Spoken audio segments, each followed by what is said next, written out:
Hello students, welcome back to my channel Shubham lecture. जितने भी student इस बार 12th में हैं और जिनको बोर्ड एग्जाम 2023 देना है वो आज के इस वीडियो को शुरू से लेकर लास्ट तक देखेंगे, क्योंकि स्टूडेंट बोर्ड एग्जाम बहुत ज़्यादा नज़दीक आ चुका है।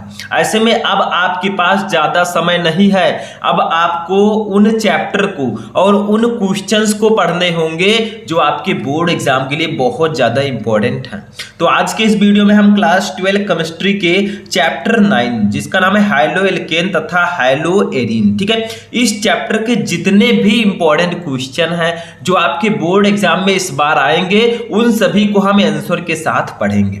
यानी कि चैप्टर 9 के बहुविकल्पीय प्रश्न से लेकर विस्तृत उत्तरीय तक जितने भी इंपॉर्टेंट क्वेश्चन हैं हम सबको इस वीडियो में पढ़ेंगे। सबसे पहले हम पढ़ेंगे कि हाइलो एल्केन तथा हाइलो एरीन चैप्टर के कौन कौन से बहुविकल्पीय प्रश्न इंपॉर्टेंट हैं, फिर अति लघु उत्तरीय पढ़ेंगे, फिर लघु उत्तरीय पढ़ेंगे और एटलीस्ट हम विस्तृत उत्तरीय प्रश्नों को पढ़ेंगे। अगर आप 12th में हैं तो आपको यह पता होना चाहिए कि हाइलो एल्केन तथा हाइलो एरीन ये बहुत ही ज्यादा इंपॉर्टेंट चैप्टर है आपके बोर्ड एग्जाम की दृष्टि से, और इससे काफी ज्यादा नंबर के क्वेश्चन आपके बोर्ड एग्जाम में आते हैं। तो इस वीडियो को कर दीजिएगा लाइक, चैनल पर नए चैनल को सब्सक्राइब कर लीजिएगा ताकि सभी वीडियो आपको टाइम से मिलते रहें। तो आपका टाइम ना वेस्ट करते हुए चलिए वीडियो को स्टार्ट करते हैं। सबसे पहले हम देखेंगे बहुविकल्पीय प्रश्नों को जो इस चैप्टर से सबसे ज्यादा इंपॉर्टेंट है। देखिए क्या है, फर्स्ट आपका क्वेश्चन है हाइलोफॉर्म किसके ट्राई हाइलोजन व्युत्पन्न है।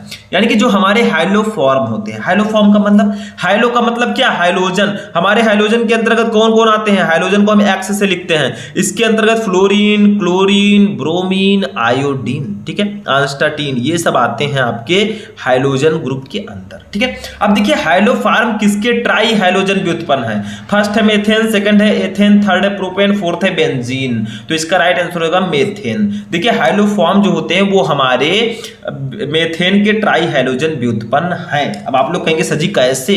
देखिए आपने नाम सुना होगा CHCl3, ठीक है, CHCl3 सुना है कि नहीं सुना है। इसका नाम क्या है, ट्राइक्लोरोमेथेन। 3 क्लोरीन है ट्राइक्लोरो, 1 कार्बन है मेथेन तो ट्राइक्लोरोमेथेन, या इसी को हम बोलते हैं क्लोरोफॉर्म। तो देखिए ये एक हाइलोफॉर्म है, क्लोरोफॉर्म हम इसको बोलेंगे। तो क्या है, क्लोरो का मतलब हाइलो, क्योंकि क्लोरीन देखिए हाइलोजन के अंतर्गत आता है। तो क्लोरोफॉर्म ये किसके ट्राई हाइलोजन व्युत्पन्न है। देखिए 1 कार्बन है तो ये मेथेन के ट्राई हाइलोजन व्युत्पन्न होंगे। बस यही पूछा जा रहा है, कुछ है नहीं खास इसमें, ठीक है। तो हाइलोजन मेथेन के ट्राई हाइलोजन व्युत्पन्न होते हैं। दूसरा देखिए हमारा क्वेश्चन है, इसको समझिए। निम्नलिखित अभिक्रिया C6H6 प्लस Cl2, इसको सूर्य के प्रकाश की उपस्थिति में इन दोनों की अभिक्रिया कराई गई है, बेंजीन और क्लोरीन की। तो उत्पाद में उत्पादक है, यानी कि उत्पादक में उत्पाद क्या होगा। यानी कि आपसे कहा जा रहा है कि अगर मान लीजिए ये अभिक्रिया है आपका, ठीक है, C6H6 प्लस Cl2, तो इसमें जो है उत्पाद क्या होगा, उत्पाद में उत्पाद लिख दीजिएगा, उत्पाद में उत्पाद क्या होगा, ठीक है, यानी कि इसका प्रोडक्ट क्या बनेगा। तो इसका राइट आंसर क्या होगा, फर्स्ट है C6H5Cl, सेकंड है OC6H5Cl2, थर्ड है C6H6Cl6 और फोर्थ है PC6H4Cl2, ठीक है। तो इसका राइट आंसर क्या होगा, ऑप्शन नंबर थर्ड राइट हो जाएगा, ठीक है। इसका C6H6Cl6 बनेगा। अब इसका नाम क्या है, इसका नाम है बेंजीन हेक्साक्लोराइड। देखिए ये बेंजीन है, 6 क्लोराइड है तो हेक्सा, 6 का मतलब हेक्स, ठीक है, तो हेक्सा क्लोराइड, तो बेंजीन हेक्साक्लोराइड इसका नाम होगा। तो जब आप क्लोरोबेंजीन की अभिक्रिया Cl2 से कराएंगे तो बेंजीन हेक्साक्लोराइड बनेगा। अब बहुत सारे स्टूडेंट कहेंगे सर कैसे बनेगा, तो देखिए इसमें आप इसको बैलेंस करेंगे बन जाएगा, ठीक है, बाद में बताएंगे हम। तीसरा देखिए प्रशीतक के रूप में प्रयोग होने वाला यौगिक है। बताइए इनमें से कौन सा यौगिक है जिसका उपयोग हम प्रशीतक के रूप में करते हैं, ठीक है। फर्स्ट है CCl4, सेकंड है CH2F2, थर्ड है CF2Cl2, फोर्थ है CF4। तो इसका राइट आंसर होगा ऑप्शन नंबर थर्ड CF2Cl2। इसका नाम है डाइक्लोरो डाइफ्लोरोमेथेन।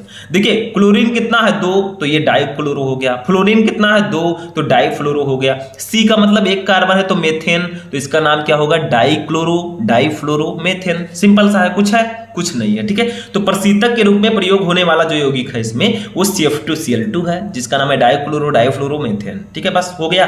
चलिए नेक्स्ट क्वेश्चन देखते हैं। ध्यान से समझिएगा, एक एक क्वेश्चन को तभी समझ में आएगा। कॉपी पेन लेकर बैठिएगा, अगर नहीं बैठेंगे तो बाद में तू पछताएगा, ठीक है। चलिए आगे बढ़ते हैं।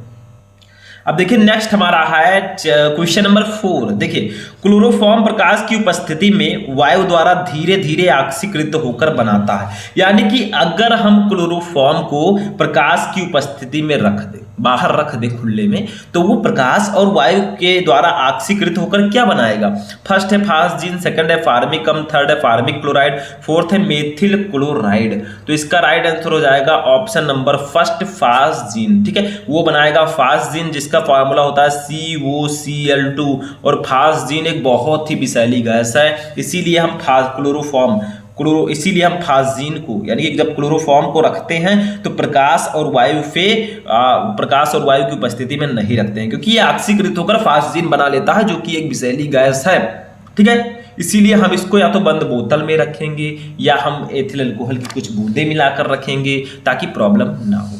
पांचवा क्वेश्चन देखिए, CHCl3 ऑक्सीकरण पर देता है, यानी क्लोरोफॉर्म का ऑक्सीकरण होता है तो क्या बनता है? अभी मैंने ऊपर बताया फास्जीन बनता है, फर्स्ट वाला ऑप्शन राइट होगा। जैसे ये देखिए, ये फास्जीन का फॉर्मूला है, ये फास्जीन है। ठीक है, हो गया काम। चलिए नेक्स्ट देखते हैं, ये भी उसी से रिलेटेड क्वेश्चन है। जब क्लोरोफॉर्म सांद्र HNO3 से अभिक्रिया करता है तो निम्न में से क्या बनता है? ये दूसरा क्वेश्चन है, बताइए जल्दी बताइए। जब क्लोरोफॉर्म सांद्र HNO3 के साथ अभिक्रिया करता है तो निम्न में से क्या बनता है? ठीक है, तो देखिए आपका ऑप्शन है, फर्स्ट है CHCl3NO2, सेकंड है CNO2Cl3, थर्ड है CHCl3HNO3, फोर्थ है CHCl2NO2। तो इसका राइट आंसर हो जाएगा ऑप्शन नंबर थर्ड। ठीक है, ऑप्शन नंबर सेकेंड राइट होगा। देखिए CNO2Cl3, जब क्लोरोफॉर्म सांद्र HNO3 से अभिक्रिया करता है तो बनता है CNO2Cl3। ठीक है, सिंपल सा है, बस हो गया। चलिए आगे बढ़ते हैं। 7 नंबर क्वेश्चन देखिए, क्लोरोफॉर्म का प्रयोग होता है, यानी कि जो क्लोरोफॉर्म हमारा होता है CHCl3 जिसको हम ट्राइक्लोरोमेथेन भी बोलते हैं, इसका प्रयोग कहाँ होता है? फर्स्ट है एक कीटनाशक के रूप में, सेकंड है एक फफूंदीनाशक के रूप में, थर्ड है औद्योगिक विलायक के रूप में, फोर्थ है अवशोषक के रूप में। तो इसका राइट आंसर हो जाएगा ऑप्शन नंबर थर्ड, औद्योगिक विलायक के रूप में। यानी कि क्लोरोफॉर्म जो होता है इसका उपयोग हम औद्योगिक विलायक के रूप में करते हैं। That's the right answer. तो ये था आपका हाइड्रोएल्केन तथा हाइड्रोएरिन चैप्टर के 7 ऑब्जेक्टिव क्वेश्चन।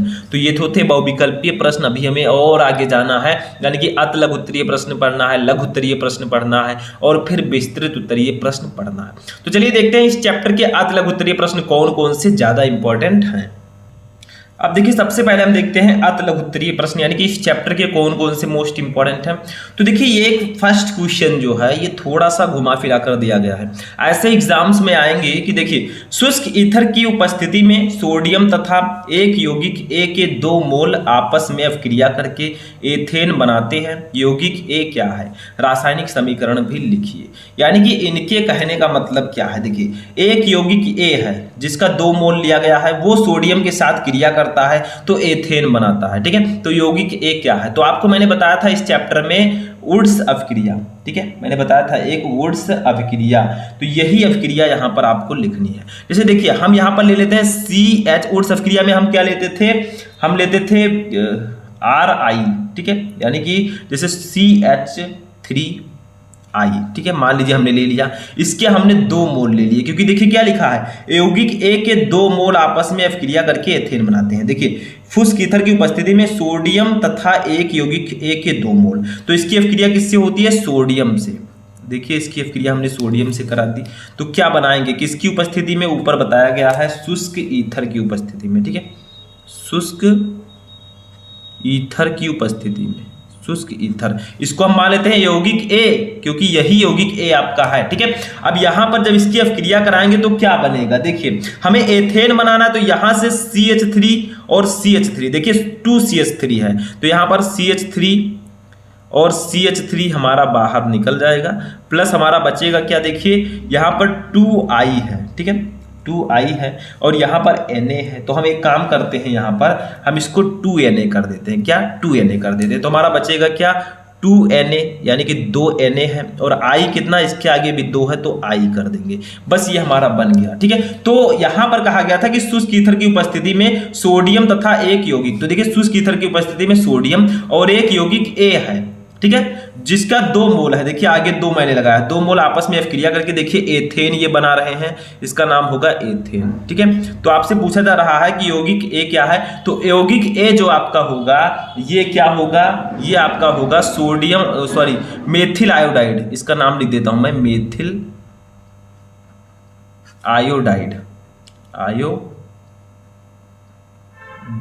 ठीक है, ये इसका नाम हो जाएगा। ठीक है, तो ये आपका यौगिक ए होगा। तो आप लिख सकते हैं यौगिक ए जो है ये मेथिल आयोडाइड है, या इसको हम लिख सकते हैं आयोडोमेथेन भी लिख सकते हैं। देखिए इसका नाम हम आयोडोमेथेन भी लिख सकते हैं। ठीक है, और यहां पर लिख देंगे यह अभिक्रिया वुड्स अभिक्रिया कहलाती है। ठीक है, वुड्स अभिक्रिया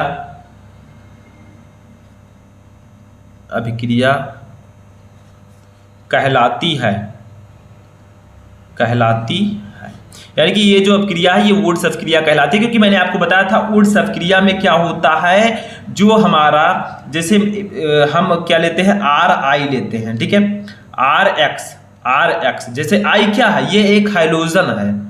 ठीक है, मैंने बताया था क्लोरीन, फ्रोमीन, ब्रोमीन, आयोडीन, तो ये हमारा हाइड्रोजन है। ठीक है, तो जब हम RX की अभिक्रिया सोडियम से कराते हैं, RX का मतलब एल्किल हैलाइड की अभिक्रिया सोडियम से कराते हैं, तो हमारा बनता है एल्केन और सोडियम आयोडाइड बाहर निकलता है। ठीक है, ऐसे मैंने वुड्स अभिक्रिया में बताया था, वही यहां पर बताया गया है कि सोडियम के साथ एक यौगिक A है जिसका 2 मोल लिया गया है, तो यौगिक A क्या होगा, ये एक RX होगा, यानी कि एल्किल हैलाइड होगा। तो एल्किल हैलाइड की जगह पर हम CH3I लिख सकते हैं। ठीक है, एल्किल का मतलब मेथिल, एथिल, प्रोपिल, ब्यूटिल कुछ भी आप ले सकते हैं। और यहां पर बना हमारा एथेन। तो आप कह सकते हैं कि शुष्क ईथर की उपस्थिति में सोडियम तथा एक यौगिक जो आपका है आयोडोमेथेन, इसके 2 मोल आपस में अभिक्रिया करके एथेन बनाते हैं। यौगिक ए जो होगा ये आयोडोमेथेन होगा। आप यहां पर एल्किल हैलाइड में कुछ भी ले सकते हैं। ठीक है, समझ में आया। ऐसे दूसरा क्वेश्चन देखिए, इसको समझिए। क्या होता है जब क्लोरोफॉर्म एसीटोन के साथ क्षार की उपस्थिति में क्रिया करता है, यानी कि क्या होगा अगर हम क्लोरोफॉर्म को एसीटोन के साथ क्षार की उपस्थिति में अभिक्रिया कराएं, रासायनिक समीकरण दीजिए। ठीक है, तो सबसे पहले हम एसीटोन का फॉर्मूला लिखते हैं। एसीटोन कुछ इस प्रकार से रहेगा, CH3CO, ये दूसरी तरीके से मैं लिख रहा हूं, CH3CO और इधर हो जाएगा CH3, ये आपका एसीटोन है। या आप डायरेक्टली लिख सकते हैं CH3CO CH3, वो भी आपका एसीटोन होगा। ये किसकी उपस्थिति में अभिक्रिया कर रहा है, देखिए यहां पर हम लगाएंगे गिब्स आउट बीच में ऐसे। ठीक है, अब ये किसकी उपस्थिति में अभिक्रिया कर रहा है, क्षार, तो हम क्षार को ले लेते हैं KOH, पोटेशियम हाइड्रोक्साइड, किसकी उपस्थिति में CHCl3। देखिए क्या है, जब क्लोरोफॉर्म एसीटोन, देखिए CHCl3 क्लोरोफॉर्म जो है ये एसीटोन के साथ अभिक्रिया कर रहा है, किसकी उपस्थिति में, KOH, क्षार की उपस्थिति में। KOH का नाम क्या होगा, पोटेशियम हाइड्रोक्साइड। तो बनेगा क्या, ये यहां पर ध्यान दीजिए। ठीक है, यहां पर हमारा बन जाएगा CH3, ये आपका CH3, यहां से C ले लेते हैं, C हमारा हो गया। नीचे आपका क्या बनेगा, यहां से हम CCl3 ले लेते हैं, तो ये हमारा होगा CCl3। ठीक है, यहां पर आपका ऊपर OH हो जाएगा और यहां पर आपका हो जाएगा CH3। देखिए यहां से हमने CH3 ले लिया, CH3, यहां से C ले लिया, C, यहां से भी CH3 ले लिया, CH3 हो गया। हमारा बचा क्या, देखिए O बचा और H बचा, तो OH हमारा यहां हो गया और CCl3 हमारा नीचे हो गया। ठीक है, यानी कि जब हम क्लोरोफॉर्म को एसीटोन के साथ क्षार की उपस्थिति में अभिक्रिया कराते हैं तो हमारा बनता है क्लोरीटोन, इसका नाम हो जाएगा क्लोरीटोन। ठीक है, दैट्स आंसर, ये हमारा नाम हो जाएगा। और ये क्या आपका एसीटोन। ठीक है, समझ में आया। रिएक्शन आपका बैलेंस है, देखिए इसमें कार्बन कितने हैं, 1 2 3, ठीक है, और एक यहां पर है 4, इसमें कितने हैं, 1 2 3 4। ठीक है, हाइड्रोजन कितना है, 3 3 6 और एक 7, इसमें कितना है, 3 3 6 और एक 7। अब देखिए क्या है, कार्बन कितना, कार्बन हाइड्रोजन हमारा हो गया। ऑक्सीजन कितना, 1, इसमें भी ऑक्सीजन है ऊपर 1। ठीक है, उसके बाद में क्लोरीन कितना है, 3, यहां पर भी क्लोरीन 3 है। बस हो गया, ये हमारा बैलेंस रिएक्शन। तो जब हम एसीटोन को क्षार की उपस्थिति में CHCl3 यानी कि क्लोरोफॉर्म से अभिक्रिया कराते हैं तो हमारा क्लोरीटोन बनता है। कुछ है नहीं इसमें। ठीक है, चलिए नेक्स्ट क्वेश्चन देखते हैं। अब देखिए स्टूडेंट, हमारा जो नेक्स्ट क्वेश्चन है, थर्ड क्वेश्चन, फ्रैंकलैंड अपक्रिया का रासायनिक समीकरण लिखिए। यानी कि फ्रैंकलैंड रिएक्शन क्या होता है। तो फ्रैंकलैंड में हम क्या करते हैं, हम एल्किल हैलाइड की अपक्रिया जिंक से कराते हैं तो हमें एल्केन मिलता है। ठीक है, जैसे बोर्ड्स अपक्रिया में हम एल्किल हैलाइड की अपक्रिया सोडियम से कराते थे तो हमें क्या मिलता था, एल्केन मिलता था, एथेन। ठीक है, ऐसे फ्रैंकलैंड में हम एल्किल आयोडाइड की अपक्रिया जिंक से कराएंगे तो हमें एल्केन मिलेगा, लास्ट में हमें जिंक आयोडाइड मिल जाएगा। ठीक है, तो जैसे देखिए मान लेते हैं हम यहाँ पर एक ले लेते हैं हम यौगिक। ठीक है, CH3 CH2 I। ठीक है, ये भी आपका एल्किल हैलाइड ही है। देखिए यहाँ पर मैंने क्या किया है, 2 कार्बन कर दिया तो ये मेथिल आयोडाइड हो जाएगा। क्या हो जाएगा, सॉरी एथिल आयोडाइड हो जाएगा, क्योंकि इसमें 2 कार्बन है, मेथ एथ। ठीक है, इसकी अपक्रिया हम कराते हैं जिंक से। जिंक से जब हम कराएंगे तो क्या बनेगा, चलिए देखते हैं। ठीक है, तो यहां पर बनेगा क्या, देखिए अब हमें तो यहां पर बनाना है क्या, एल्केन बनाना है। तो एल्केन बनाने के लिए हमें क्या होना चाहिए, यहां पर हम 2 से क्या करेंगे, इसके 2 मॉलिक्यूल ले लेंगे, जैसे हम उसमें लेते थे वुड्स अपक्रिया में। ठीक है, तो ये हमारा क्या बन जाएगा, देखिए CH3 CH2 CH2 CH3। ठीक है, ये हमारा बन गया। कैसे बन गया देखिए, यहां पर अभी मैं बताऊंगा। और हमारा बनेगा क्या, देखिए यहां पर हमारा एक Zn है और I कितना, देखिए I के आगे 2 है यानी कि I2 है, तो प्लस हमारा हो जाएगा ZnI2। ठीक है, इसको नोट कर लीजिएगा, ZnI2 आपका बचेगा। अब देखिए रिएक्शन बैलेंस है या नहीं, इसको देखिए हमारे कार्बन कितने हैं, C के आगे 2 है तो 2 कार्बन यहाँ, 2 इसका भी 2 होगा, 4 कार्बन। तो देखिए 1 2 3 4 कार्बन हमारा हो गया। हाइड्रोजन कितना है, 3 का 2 से गुणा होगा 6 और 2 का 2 से 4, 6 4 10 है, तो यहाँ पर कितना है 3 2 5 2 7 3 10। ठीक है, जिंक कितना है 1 तो 1 है, आयोडीन कितना है 2 तो 2 है। ठीक है, अब ये आपका रिएक्शन बैलेंस है। यानी कि फ्रैंकलैंड अपक्रिया में हम एल्किल आयोडाइड यानी कि एल्किल हैलाइड की क्रिया जिंक से कराते हैं तो हमें एल्केन मिलता है और जिंक आयोडाइड मिलता है। यही है फ्रैंकलैंड अपक्रिया। तो इसका नाम हो जाएगा आयोडो एथेन आप लिख सकते हैं, या इसका नाम लिख सकते हैं एथिल आयोडाइड, दोनों लिख सकते हैं। तो ये हो जाएगा एथिल आयोडाइड, एथिल आयोडाइड। ठीक है, इसकी क्रिया हमने जिंक से कराई तो हमें मिला क्या, मेथ एथ प्रो ब्यूट, 4 कार्बन है तो ये हो जाएगा ब्यूटेन। तो इसमें भी हमें एल्केन मिलता है और ये हो जाएगा जिंक आयोडाइड। लिख लीजिएगा आप लोग चाहे जिंक आयोडाइड। ठीक है, साइड में लिख लीजिएगा जिंक आयोडाइड, जिंक आयोडाइड।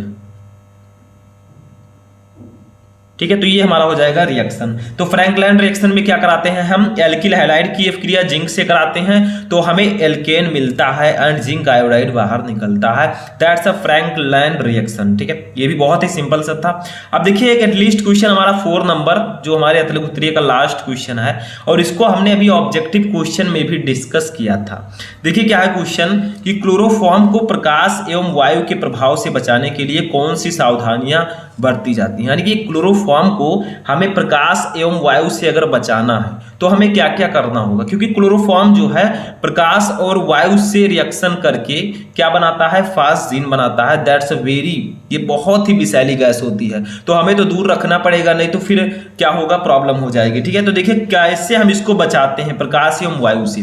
तो देखिए 2-3 काम करके हम इसको बचा सकते हैं। सबसे पहला, क्लोरोफॉर्म को रंगीन बोतलों में काले कागज में लपेट कर। ठीक है, यानी कि हम क्लोरोफॉर्म को अगर हमें प्रकाश एवं वायु से बचाना है तो रंगीन बोतलों में हमें रखना होगा। ठीक है, और काले कागज में लपेट कर भी रख सकते हैं, या फिर हम अंधेरे में मुंह तक भरकर, तथा इसका सबसे आसान जो उपाय है वो है 1% C2H5OH की कुछ बूंदें मिलाकर रख सकते हैं।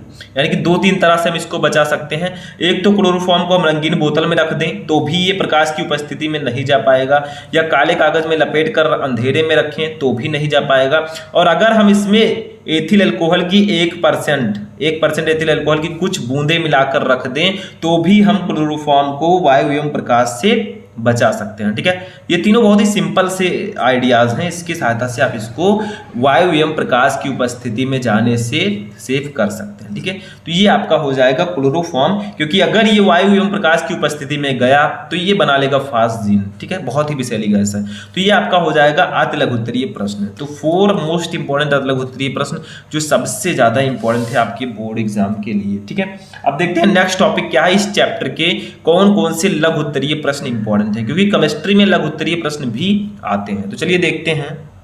अब देखिए स्टूडेंट, लघु उत्तरीय प्रश्न में क्या इंपॉर्टेंट है। सबसे पहले देखिए C4H9Br सूत्र वाले यौगिकों के सभी समावयवी लिखिए। यानी कि C4H9Br फॉर्मूले वाले जितने भी समावयवी हैं वो आपको लिखना है। समावयवी का मतलब क्या होता है? समावयवी का मतलब होता है इसका जो अणुसूत्र है वो समान होगा, लेकिन संरचना सूत्र भिन्न भिन्न होगा। यानी कि इसको कई प्रकार से हम लिख सकते हैं, ठीक है, वही यहां पर कहा जा रहा है। जैसे हम इसको किस प्रकार से लिख सकते हैं, CH3 CH2 CH2 CH2 Br भी लिख सकते हैं, ठीक है। यानी कि इसका जो अणुसूत्र है वो समान रहेगा, लेकिन इसका संरचना सूत्र भिन्न भिन्न होगा, वो होते हैं समावयवी।